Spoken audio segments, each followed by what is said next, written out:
자산이 폭발할 때에는 계단식으로 온화하게 올라가지 않습니다. 모든 상승은 단 한순간에 전격적으로 찾아옵니다. 최근 스텔라루멘이 보여준 경이로운 무빙이 그 완벽한 증거입니다. 스텔라루멘은 단 3일 만에 무려 5달이 넘는 기간 동안의 지루한 횡보와 하락 추세를 단숨에 지워버렸습니다. 이것은 다가올 리플 대폭발의 완벽한 예고편에 불과합니다. 리플이 본격적인 시세 분출을 시작할 때 얼마나 무서운 속도로 공간을 이동할지 그 힌트를 보여준 것입니다. 시장의 철새들은 단지 화면이 초록색으로 물들었다는 이유로 포모 상태를 이기지 못하고 스텔라루멘으로 무작정 유입되었습니다. 하지만 리플의 진짜 엔진이 가동되는 순간 그 모든 유동성은 다시 리플의 블랙홀 속으로 급격하게 빨려 들어오게 되어 있습니다. 유명 금융분석가 에그레그는 과거 테슬라가 본격적인 기하급수적 우상향을 시작하기 직전의 모습과 현재 리플의 장기 차트 구조가 소름 돋을 정도로 일치한다는 점을 강조했습니다. 리플은 오랜 기간 동안 특정 저항선에 가로막혀 많은 이들에게 깊은 좌절감을 안겨주었지만 제도권의 명확성을 확보한 리플은 과거 그 어떤 주식이나 자산의 프랙탈과도 비교할 수 없습니다. 단순한 투기성 유동성이 아니라 현실 세계의 유틸리티가 가격을 견인하는 구조이기 때문입니다. 진짜 기관들의 유동성이 원장 위에서 굴러가기 시작하면 우리는 역사상 단 한 번도 보지 못했던 수년간 지속되는 거대한 장기 상승 랠리를 보게 됩니다. 리플의 폭발을 이끌 핵심 촉매제들은 이미 도미노처럼 촘촘하게 줄을 서 있습니다. 가장 먼저 다가올 거대한 물결은 명확성 법안의 통과입니다. 이 법안이 대통령의 책상 위에 올라가 최종 서명되는 순간 그동안 규제 리스크 때문에 관망세로 일관하던 월가의 초거대 자본들에게 강력한 그린라이트가 켜집니다. 여기에 올해 하반기부터 본격적으로 전개될 전세계 실물자산의 대규모 토큰화 붐이 결합합니다. 리플 원장은 이 거대한 토큰화 시장의 핵심 지분을 가장 먼저 그리고 가장 크게 장악할 준비를 마쳤습니다. 마지막으로 글로벌 자산운용사들과 기업 재무부서들이 리플의 한정된 유통 물량을 락업하고 수탁하기 시작하면서 극단적인 공급 부족 현상이 시장을 지배하게 됩니다. 이것은 단순한 기술적 분석을 뛰어넘는 그야말로 역사에 기록될 만한 역사적 랠리가 될 겁니다. 세계적인 베테랑 트레이더 피터 브렌트마저 최근 인터뷰에서 크립토 시장 역사상 실질적인 유틸리티와 거래 대금 전산을 주도할 최고의 말은 오직 리플뿐이라며 극찬을 아끼지 않았습니다. 기존 전통금융의 황제이자 JP모건의 수장인 제이미 다이먼이 명확성 법안에 대해 비이성적일 정도로 격분하며 비난을 쏟아내는 이유가 무엇이겠습니까? 그는 명확성 법안이 통과되면 은행의 허가 없이도 디지털 자산과 스테이블코인의 예금에 대한 이자를 지급하고 자금을 정산할 수 있게 된다는 사실에 그의 공포감을 느끼고 있을 겁니다. 제이미 다이먼은 자금 세탁과 범죄 악용이라는 구시대적인 프레임을 씌워 이 혁신을 막으려 발악하고 있습니다. 워싱턴 정가에 수억 달러의 로비 자금을 뿌려대며 새로운 금융 시스템의 도래를 어떻게든 늦추려고 가로막는 중입니다. 그가 이토록 필사적인 이유는 아주 단순합니다. 새로운 디지털 금융 질서가 확립되는 순간 중간에서 막대한 통행세를 뜯어내며 부를 독점하던 자신과 같은 거대 은행 중개인들이 완전히 몰락하기 때문입니다. 하지만 거대한 시대의 흐름은 일개 은행가가 막아설 수 없습니다. 유럽연합이 미카 법안을 통과시킬 때 전국 은행들의 눈치를 보며 허락을 구하지 않았던 것처럼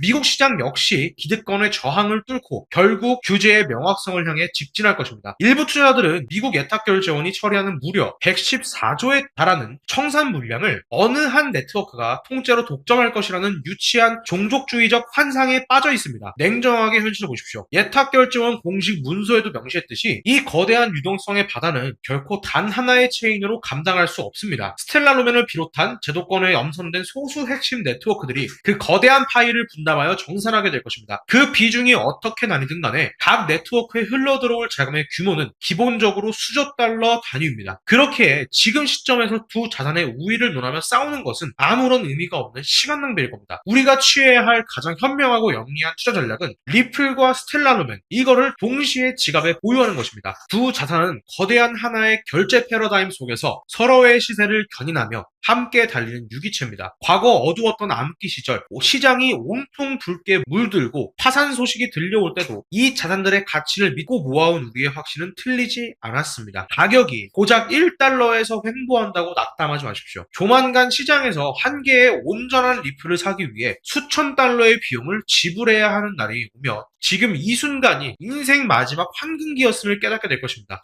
굳건한 신념과 흔들리지 않는 긍정의 힘으로 부의 대전한 선두에 모두에 있어서 다가올 영광을 함께 맞이합시다. 그리고 바로 이 지점에서 리플과 XRP를 주목해야 한다는 이야기가 나오고 있습니다. 왜냐하면 지금 전 세계에서는 상상을 초월할 정도로 큰 자금이 매일 국가와 국가 사이를 오가고 있기 때문입니다. 예를 들어 세계 최대 금융기관 중 하나로 꼽히는 JP모건만 보더라도 매일 10조 달러 규모의 국제자금 이동이 발생한다고 알려져 있습니다. 10조 달러면 우리 돈으로는 경 단위를 넘어가는 정말 천문학적인 규모입니다. 그런데 이렇게 막대한 돈이 이동하는 과정에서 여전히 엄청난 시간과 비용 그리고 비효율이 발생하고 있습니다. 바로 여기서 XRP의 국제송금 기술이 주목받습니다. 기존의 국제송금 방식과 비교했을 때 XRP 기반 송금 플랫폼을 활용하면 송금 시간과 수수료를 획기적으로 낮출 수 있기 때문입니다. 즉, 리플은 단순히 코인 하나가 아니라 국제송금 구조 자체를 바꿀 수 있는 기술로 봐야 한다는 것입니다. 그리고 여기서 더 중요한 건 리플의 송금 플랫폼이 실제로 빠르게 성장하고 있다는 점입니다. 이걸 왜 중요하게 봐야 하냐? 이유는 단순합니다. JP모건 같은 초대형 금융기관 하나만 놓고 보더라도 송금 효율이 0.1%만 개선돼도 매일 100억 달러 규모의 비용 절감 효과가 발생할 수 있기 때문입니다. 고작 0.1%, 1% 개선만 해도 절감되는 돈이 이 정도라면 전 세계 금융기관들이 왜 리플 같은 구조에 관심을 가질 수밖에 없는지 이해가 되실 겁니다. 그래서 지금 전 세계 금융기관들뿐만 아니라 여러 국제기구들까지도 리플과 XRP의 국제송금 효율성에 주목하고 있는 겁니다. 이건 단지 은행만의 이야기가 아닙니다. IMF, 세계은행 같은 글로벌 국제기구들 역시 국제송금의 비효율성과 비용 절감 문제를 굉장히 중요한 과제로 보고 있습니다. 전 세계에서 가장 큰 규모의 자금을 다루는 기관들만큼 이런 기관들이 국제송금 효율화에 관심을 갖는 건 어쩌면 너무나 당연한 일일 겁니다. 그리고 실제로 XRP의 국제송금 효율성에 대한 관심은 이런 기관들 차원에서도 계속 이어지고 있는 흐름으로 볼 수 있습니다. 여기에 더해 비트코인 ETF 이슈로 잘 알려진 그레이스케일조차도 과거 국제송금 시장을 사실상 스위프트를 실질적으로 대체할 수 있는 유력 후보로 리플을 언급한 바 있습니다. 하지만 시장에서는 늘 이런 반론도 있었습니다. 리플의 국제송금 기능이 아무리 뛰어나더라도 실제로 그렇게 큰 규모의 거래량을 감당할 수 있겠느냐는 의문입니다. 즉, 기술은 좋아 보여도 정말 글로벌 국제송금 시장 수준의 물량을 처리할 수 있는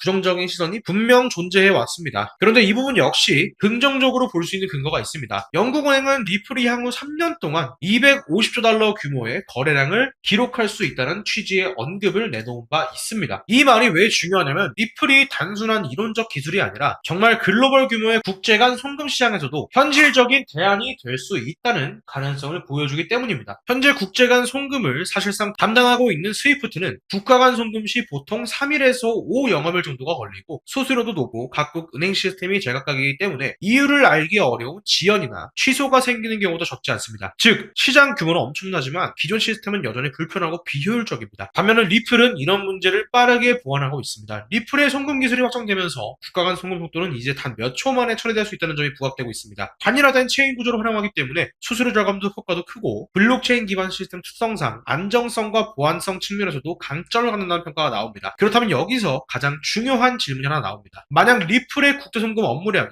앞으로 폭발적으로 늘어난다면 XRP 가격은 어디까지 갈 수 있을까? 일부 분석가들의 계산 방식에 따르면 거래량 증가에 따라 XRP의 잠재적 가치가 크게 재평가될 수 있다는 논리가 등장합니다. 특히 전체 250조 달러가 아니라 그중 극히 일부인 1조 달러 거래량만 리플이 가져온다고 가정해도 XRP 가치에 대해 상당히 큰 숫자가 계산상 나올 수 있다는 주장도 있습니다. 물론 이런 수치는 가정이 포함된 수치이기 때문에 그 자체를 확정적으로 믿는 건 유의해야 합니다. 하지만 중요한 건 리플이 국제송금 시장에서 점유율을 아주 일부만 확보하더라도 XRP의 가치 평가는 지금과 완전히 달라질 수 있다는 점입니다. 그런데 여기서 끝이 아닙니다. XRP가 정말 1조 달러 수준의 국제송금 트랜잭션을 처리하려면 그 막대한 물량을 감당할 수 있는 더 큰 네트워크 구조와 확장성이 필요합니다. 즉, 리플의 메인넷만으로는 부담이 커질 수 있기 때문에 이를 뒷받침해줄 추가적인 생태계 확장 영역이 필요하다는 것입니다. 바로 여기서 등장하는 것이 리플의 사이드 체인과 레이어 확장 구조입니다. 리플의 생태계가 커지고 국제송금 사용량이 늘어나면 늘어날수록 그만큼 더 많은 처리 공간과 더 많은 응용 서비스 그리고 더 많은 확장 네트워크가 필요해질 수밖에 없습니다. 즉, 리플의 대규모 성장은 이를 뒤에서 받쳐주는 생태계 코인들이 함께 필요하다는 이야기입니다. 그리고 바로 여기서 오늘 말씀드리는 리플의 송금 코인이 등장합니다. 이 코인은 리플의 국제송금 확대 과정에서 부족해질 수 있는 트랜잭션 처리와 생태계 확장 수요를 보완하는 역할로 해석될 수 있는 코인입니다. 즉, XRP 사용량이 늘어날수록 함께 중요해질 가능성이 있는 구조를 가진 코인이라는 뜻입니다. 이 코인의 방향성을 보면 XRP 레저 생태계 확장을 위한 기능과 스마트 컨트랙트 활용 지원 쪽으로 연결되는 해석이 가능합니다. 쉽게 말해서 리플 사용량 사용량이 폭발적으로 늘어나면 그 위에 더 많은 앱과 서비스가 올라오게 되고 그 과정에서 이런 생태계 확장 코인의 역할이 더 중요해질 수 있다는 것입니다. 실제로 리플 생태계가 커질수록 분산형 응용 프로그램이 돌아갈 공간, 즉 호스팅 구조와 확장 환경이 더 중요해질 수 있습니다. 그리고 바로 이런 역할을 수행하는 것이 오늘 말씀드리는 리플의 송금 코인이라는 해석이 가능한 것입니다. 즉 XRP의 국제 송금 확대를 위해서는 XRP 하나만 보는 게 아니라 그 생태계에서 실제로 확장성과 호스팅, 응용 프로그램의 운영을 보조해주는 코인까지 같이 봐야 할 수 있다는 것입니다. 이런 구조에서는 개발자들이 앱을 만들고 서비스를 운영하고 생태계의 활용도를 높이기 위해서 해당 코인을 구매하거나 활용해야 하는 환경이 만들어질 수 있습니다. 그렇다면 리플이 스위프트의 국제송금 시장을 일부만 가져온다고 해도 이런 생태계 확장들 코인 역시 함께 강하게 재평가될 가능성이 생길 수 있습니다. 특히 이 코인이 총 공급량이 적고 상대적으로 시가총액이 작은 영역에 있다면 상승 탄력은 더욱더 커질 수가 있겠죠. 왜냐하면 시장에서는 늘 메인 자산보다 생태계 확장 코인들이 더 큰 변동성을 보이는 경우가 많기 때문입니다. 예를 들어 레이어 1 자산이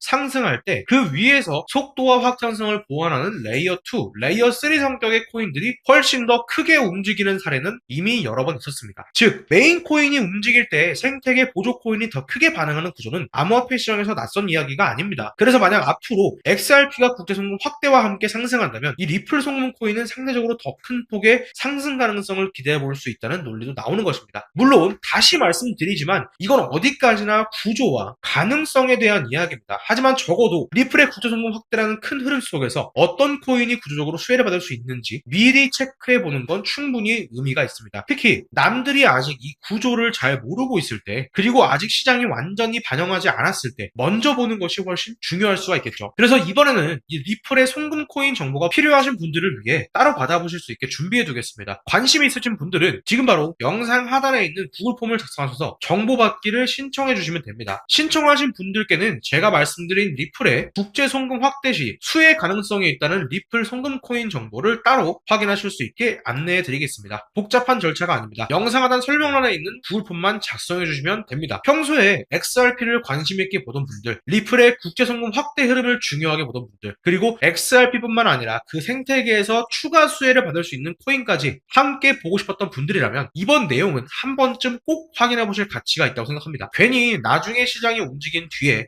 그때 미리 볼 걸, 이런 아쉬움 남기지 마시고 관심 있으신 분들은 영상 하단 설명란에 있는 구글폼 작성 후에 신청해서 리플 송금 코인 정보를 받아보시기 바랍니다. 제가 선착순 딱 100분까지만 정보를 공유드리려고 하는데 어제부로 이미 62명이 신청해 주셔서 정보를 받아갔습니다. 남은 자리는 단 38자리밖에 안 남았으니까 정보를 꼭 받아서 좋은 가격에 선점해서 큰 수익을 내고 싶으신 분들은 지금 바로 신청해 주시면 되겠습니다. 리플 XRP의 성장과 함께 수백 수천 배 동반 성장할 이 코인 정보를 저희 구독자 여러분들께만 무료로 공유해 드릴 겁니다. 딱 10만 원이면 됩니다. 많은 돈도 필요 없습니다. 딱 10만 원만 묻어주셔도 올해 인생을 바꿀 수 있는 코인입니다. 그런데 왜 지금 이 자리에서 이름을 바로 공개하지 않냐고요? 이유는 단순합니다. 유튜브에서 이름이 공개되는 순간 세력들이 바로 움직입니다. 가격을 흔들고 판을 뒤집습니다. 그리고 뉴스가 나오고 사람들이 몰리기 시작하면 그때는 이미 늦습니다. 이 시장은 정보가 퍼진 뒤에 사는 사람이 아니라 퍼지기 전에 움직인 사람이 가져가는 구조입니다. 결국 선점이 전부라는 거죠. 이건 단순히 좋은 코인을 찾는 문제가 아닙니다. 지금 시장에서 2026년을 버티기 위한 필수 선택에 가깝습니다. 최근에 시장 하락으로 원금 손실이 컸던 분들 많으시죠? 이 코인은 그런 분들도 한 번에 만회할 수 있는 가능성이 있는 구간에 있습니다. 그래서 저는 아무에게나 공개하지 않습니다. 저를 믿고 이 설문에 참여해주시는 구독자 분들께만 이 히든 코인의 이름, 진입 구간, 그리고 목표 가격까지 모두 공유해드리겠습니다. 왜 돈도 안 받고 이런 정보 알려주냐고 하시면 제 유튜브 채널을 좀 키워보고 싶어서입니다. 대신 구독과 좋아요 한 번씩만 부탁드리겠습니다. 방법은 매우 간단하죠. 제가 영상 하단 설명란에 구글폼 링크를 하나 달아놨습니다. 이 링크 눌러보시면 이런 창이 뜰 거고 여기에 필요한 정보를 체크해주신 다음 리플의 송금 코인 정보를 공유받으실 연락처를 자세히 적어주신 다음에 여기에 있는 제출 버튼을 눌러주시면 저에게 이 구글폼이 날아오게 됩니다. 그러면 제가 이 구글폼 확인하자마자 적어주신 연락처로 연락드려서 구독자인지 확인만 간단히 빠르게 한 다음 아까 말씀드린 리플의 송금 코인 정보를 바로 공유해드리도록 하겠습니다. 이 코인이 아마 2026년에 졸업 코인으로 이름을 올리게 될 수도 있을 겁니다. 최근에 원금 손실이 컸던 분들도 한 번에 만회하고도 남을 수 있으니 최대한 서둘러 준비하셔서 제대로 된 수익 만들어보셨으면 합니다. 우리 구독자 여러분들 다 힘내시고 영상 시청해주셔서 감사드리면서 마지막으로 구독과 좋아요 한 번씩만 부탁드리면서 마무리하도록 하겠습니다.